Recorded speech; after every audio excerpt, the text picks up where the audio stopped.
Hello అండి. ఈ వీడియోలో 'be your knight' next part చూద్దాం. ప్రీవియస్ పార్ట్స్ యొక్క ప్లేలిస్ట్ లింక్ ఈ వీడియో డిస్క్రిప్షన్‌లో ప్రొవైడ్ చేశాను. ఫస్ట్ ఆ వీడియోస్ చూసి ఇది ఫాలో అవ్వండి. లేకపోతే కన్‌ఫ్యూజ్ అయిపోతారు. ఛానెల్‌లో అలాంటి వీడియోస్ వస్తూనే ఉంటాయి. సో, తప్పకుండా ఛానెల్‌ని సబ్స్క్రైబ్ చేసుకొని బెల్ ఐకాన్ ఆన్ చేసి పెట్టుకోవడం అస్సలు మర్చిపోకండి. ఎపిసోడ్ స్టార్టింగ్‌లోనే మన రాన్ ఉన్నాడు కదా! తను ఒక కెఫేకి వెళ్తూ ఉంటాడు. ఆల్రెడీ తనతో చెప్పాడు కదా! చంగ్‌తో ఇప్పుడే వెళ్ళొస్తాను వేరే పనికని చెప్పి. వెళ్ళి అప్పుడు ఇలా అనుకుంటూ ఉంటాడు. నేను అనుకున్నది కరెక్టే. టింగ్ డాంగ్ ఒక డ్రగ్ డీలర్. తనే హ్యాన్ షాన్ కూడా అని చెప్పేసి తనకు అర్థమవుతుందనమాట. ఇదే నాకు మంచి అవకాశం. సో, ఈ అవకాశాన్ని ఉపయోగించుకొని నాకు కావాల్సిన పనులని నేను చేసుకోవాలన్నట్టు కూడా అనుకుంటాడు. కెఫేకి వెళ్తాడు. అది అంకుల్ లీ కెఫే అనమాట. అంకుల్ లీ ఆల్రెడీ తనకి తెలుసు. సో, అక్కడ కూర్చుంటే బ్యాక్ సైడ్ సీట్‌లో ఏమో అంకుల్ లీ కూర్చుంటాడు. ఇద్దరూ సైలెంట్‌గా మాట్లాడుకుంటూ ఉంటారు. ఆ టైంలో కెఫేలో ఎవరు ఉండరు. ఆ కెఫే కూడా అంకుల్ లీదే. ఫస్టొచ్చేసి తనతో పాటు తన ఫ్రెండ్స్ ఇద్దరు వర్క్ చేస్తూ ఉండేవాళ్ళు కదా! వాళ్ళేం చేస్తున్నారంటే బిజినెస్ పెట్టుకున్నారు. నువ్వు చెప్పినట్టుగానే వాళ్ళకి చెప్పాను. సో, అందరిప్పుడు నువ్వు చనిపోయావని చెప్పేసి అనుకుంటున్నారు. ఎవరికీ తెలీదు నువ్వు బ్రతికున్నావని చెప్పి. ఒకవేళ నువ్వు బ్రతికున్నావని చెప్పుంటే నీ ఫ్రెండ్స్‌ని ఇబ్బంది పెట్టేవాళ్ళేమో. ఇప్పుడు నువ్వు చనిపోయావు అనుకుంటున్నారు కాబట్టి నార్మల్‌గా ఉంది. ఏం గొడవలు కూడా పెద్దగా లేవు అన్నట్టు క్లియర్‌గా చెప్తాడు. సరే నేను తెలుసుకోవాలనుకున్న అమ్మాయి గురించి తెలుసుకున్నావా అని అడుగుతాడు. జియా గురించి తెలుసుకున్నావా అన్నట్టు రాన్ క్వెషన్ చేస్తే అంకుల్ ఇలా చెప్తాడనమాట. ఆ! తెలుసుకున్నాను. తనొక సింగరే కాదు. ఆ న్యూ ఫెయిరీ బిల్డింగ్‌కి తనే ఓనర్ కూడా. వాళ్ళ నాన్నగారు మిస్టర్ డు. బట్ తను బయోలాజికల్ డాటర్ కాదు అన్నట్టు చెప్తాడు. వాళ్ళ నాన్నగారు కూడా లాస్ట్ ఇయర్ ఒక యాక్సిడెంట్‌లో చనిపోయారు. తన దగ్గర నువ్వు చాలా కేర్‌ఫుల్‌గా ఉండాలి. నువ్వు ఏ తప్పు చేసినా తను ఈజీగా కనిపెట్టేస్తుంది. నువ్వు టింగ్ డాంగ్ కాదని చెప్పేసి అన్నట్టు చెప్తాడు క్లియర్‌గా.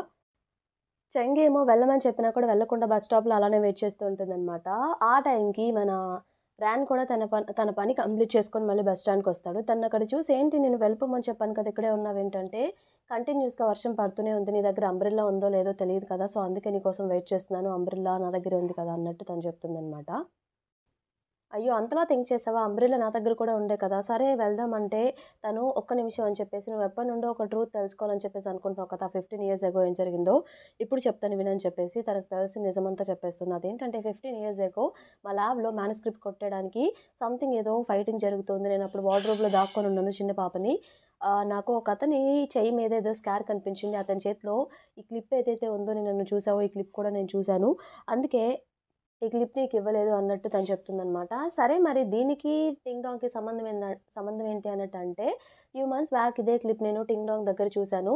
తను ఎక్కడిది ఈ క్లిప్ అన్నట్టు క్వెషన్ చేస్తే తను నన్ను చంపడానికి ప్రయత్నించాడు. ఆ మొమెంట్‌లో ఏం చేయాలో అర్థం కాక నేను పక్కనే ఒక ల్యాంప్ ఉంటే దాన్ని తీసుకొని టింగ్ డాంగ్ మీద అటాక్ చేసేసాను అన్నట్టు తను చెప్తుంది. ఇదే ఆ నిజం అన్నట్టు తను చెప్తే, ఓకే. ఇట్స్ ఫైన్ నేను చూసుకుంటానులే అని చెప్పేసి, పద ఇంటికి వెళ్దాం అని చెప్పి ఇద్దరు ఇంటికి వెళ్ళిపోతారనమాట. ఆ రోజు నైట్ రాన్ పడుకున్నాడనుకోని తినిలా మాట్లాడుతూ ఉంటుంది చంగొచ్చేసి, రాన్ నువ్వు పడుకున్నావా అన్నట్టు టెస్ట్ చేస్తుందనమాట. రాన్ ఏం మాట్లాడకపోయేసరికి పడుకున్నాడని చెప్పేసి అనుకుంటుంది. నువ్వు చాలా మంచోడివి. నేను నిన్ను అపార్థం చేసుకున్నాను. ఫస్ట్ నుండి నేను ఎలాంటి హెల్ప్ అడిగినా కూడా ఒక్క మాట కూడా అనకుండా నాకు హెల్ప్ చేస్తూ ఉన్నావు. అలాగే మా ఫ్యామిలీకి కూడా ఎటువంటి హార్మ్ చేయలేదు నువ్వు. నువ్వు హార్మ్ చేస్తావనుకున్నాను. బట్ నువ్వేం చేయలేదు. మంచోడివే నువ్వు. ఇప్పటి నుండి నేను నిన్ను ట్రూగా నమ్ముతాను. నువ్వేం చెప్పినా వింటానని చెప్పేసి మాట్లాడుతూ ఉంటుందనమాట. అప్పుడే రాన్ లేచి తప్పకుండా వింటావు కదా! అన్నట్టంటే, ఏంటి నువ్వు పడుకోలేదా? అంటే, లేదు పడుకోలేదు అన్నట్టు చెప్తాడనమాట. సరే మరి ఇక విన్నావు కదా! పడుకుంటా నేనని చెప్పి పడుకోగానే, నైట్ డిస్టర్బెన్స్ ఏం లేదు కదా! నేనేం గురక పట్టట్లేదు కదా! అంటే, నేనైతే పెట్టట్లేదు. బట్ నువ్వైతే పెడుతున్నావు అన్నట్టంటే, ఏంటి నేను పెట్టానా? అంటే, ఊరికే ఇలా జస్ట్ కిడింగ్ అన్నట్టు అంటాడనమాట. ఓహ్! అని చెప్పేసి తనకి పడుకుంటూ పోతుంది. నెక్స్ట్ సీన్‌లో మనకి హావ్ అని చెప్పేసి ఒకతను అబ్రాడ్ నుండి వస్తాడనమాట. అంకుల్ యూ వాళ్ళ సన్నే. సో, 5 ఇయర్స్ తర్వాత మళ్ళీ ఆ సిటీకొస్తాడు అబ్రాడ్ నుండి. సో, ఫస్ట్ వచ్చేసి ఆ ఇంట్లో మిస్ జియాంగ్ దగ్గర వర్క్ చేసే ఒక ఆమె ఉంటుంది కదా! ఆమె చూస్తుందనమాట. ఏంటి ఇప్పుడే వచ్చావంటే, ఆ! ఇప్పుడే వచ్చానంటే, మీ నాన్నగారు నీకోసం వెయిట్ చేస్తున్నారు లోపలికి వెళ్ళు అంటే, హావ్ సరే అని చెప్పేసి లోపలికి వెళ్తూ ఉంటాడు. వెళ్ళి అప్పుడు మిస్ జియాంగ్ తనకి ఎదురొస్తుందనమాట. అలా చూస్తూ వెళ్తూ ఉంటుంది. క్రాస్ అయినాక కూడా ఒక్క నిమిషం నువ్వు అంకుల్ డ్యూ వాళ్ళ కొడుకువా అన్నట్టు అని క్వెషన్ చేస్తే అవునని చెప్తాడు హావ్. ఓహ్! చాలా పెద్దోడివైపోయావు. 5 ఇయర్స్ తర్వాత రిటర్న్ వచ్చావన్నమాట. అన్నట్టు తను మాట్లాడుతూ ఉంటే అప్పుడు అంకుల్ యూ కూడా వస్తాడనమాట. ఓహ్! నువ్వెప్పుడొచ్చావు నాతో అసలా నన్ను మీట్ అవ్వలేదా అన్నట్టు క్వెషన్ చేస్తూ ఉంటే ఎలాగో వచ్చాడు కదా! సో, పనిలో జాయిన్ అవ్వమని చెప్పి నేను చెప్తానులెండి అని చెప్పి మిస్ యాంగ్‌తో అంకుల్ యూ చెప్తాడు. మీరు వెళ్ళండి నేను చూసుకుంటానులే అని చెప్పేసి అంకుల్ యూని వెళ్ళిపోమని చెప్పేసి హావ్‌ని నేను ఒక ప్లేస్‌కి వెళ్ళాలి. పద కార్ డ్రైవ్ చేద్దువు అని చెప్పేసి తీసుకెళ్తుంది తనతో పాటు. మిస్టర్ 30ని మీట్ అవ్వడానికి వెళ్తుందనమాట. అక్కడికి వెళ్ళిన తర్వాత అతని వెనక నిలబడి ఉంటాడు హావ్. సో, తిను ఇంకా మిస్టర్ 30 కూర్చొని మాట్లాడుకుంటూ ఉంటారు. ఈ స్మోకింగ్ ఫోటోస్ టింగ్ డాంగ్‌వి ఎవరు తీశారు? ఏ రిపోర్టర్ నాకు క్లియర్‌గా కావాలి. ఇవి బయటికి వెళ్ళడం నాకిష్టం లేదు అంటే అప్పుడే సరే అని చెప్పేసి మిస్టర్ చన్‌ని పిలిపిస్తాడనమాట. మిస్టర్ 13 అతనే ఆ రిపోర్టర్ ఇదంతా చేస్తాడు. సో, చన్ రాగానే మిసెస్ యాంగ్ తోటి మిస్ యాంగ్ వచ్చేసి "నీకెంత కావాలో చెప్పు మనీ ఇచ్చేస్తాను. నీ ఫోటోస్ బయటకి వెళ్ళకూడదంటే" "నాకు మనీ ఒద్దు. మీ కంపెనీలో 30% షేర్స్ కావాలి" అన్నట్టు అంటాడు. ఏంటి మరీ ఎక్కువగా కోరుకుంటున్నారంటే తన భుజం మీద చెయ్యేసి "నేనేమి ఎక్కువగా కోరుకోవట్లేదు. నా దగ్గర అన్ని కాపీస్ ఉన్నాయి ఫోటోస్" అన్నట్టు చెప్తాడనమాట. తన భుజం మీద చెయ్యి వేయగానే మిస్టర్ 13కి అలాగే హావ్‌కి కూడా చాలా అంటే చాలా కోపమొస్తుందనమాట. సరే అయితే నీకింకొక ఆఫర్ కూడా ఇస్తాను. నువ్వు నన్ను పెళ్లి చేసుకుంటే నా వైఫ్ అయిపోతావు కదా!